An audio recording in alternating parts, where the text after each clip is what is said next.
初步消息，波贝5号公馆诈骗窝点被端，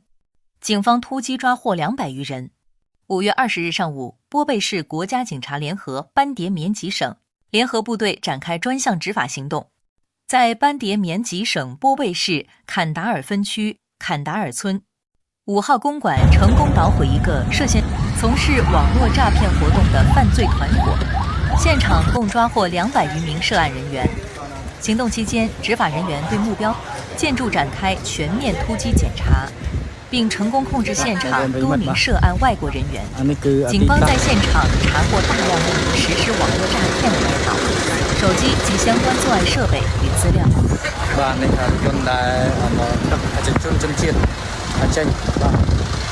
ដោយសារតែយើងបង្ក្រាបបន្ទប់ស្កាត់បាន 100% ហើយបងប្អូនបាទហើយទីតាំងអគារមួយនៅខាងក្រោយដែលខ្ញុំបានបងប្អូនចង្អុលខាងក្រោយខ្ញុំចំនួន100នាក់ជាងបងប្អូនបាទក៏ប៉ុន្តែជាក់ស្ដែងអគារនេះគឺអត់ទាន់បូកសរុបអស់នៅឡើយទេបាទព័ត៌មានបឋមដែលយើងទទួលបានហ្នឹងគឺថាទីតាំងខាងលើនេះគឺមានម៉ាស្សាមានសេវាកម្មពិសេសអីច្រើនណាបងប្អូនបាទក៏ប៉ុន្តែខ្ញុំអត់អាចនិយាយបានទេវាអាចស្រួលបន្តិចបាទអញ្ចឹងក៏សូមអធិស្ឋានផងបាទខាងលើ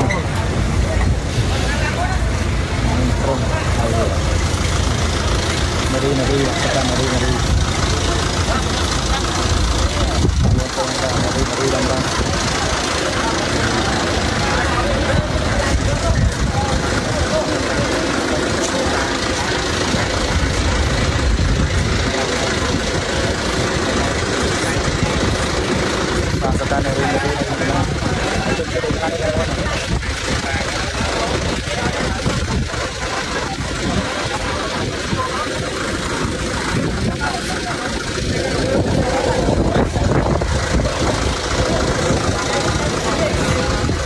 ទីតាំងបាទនៅស្ថានភាព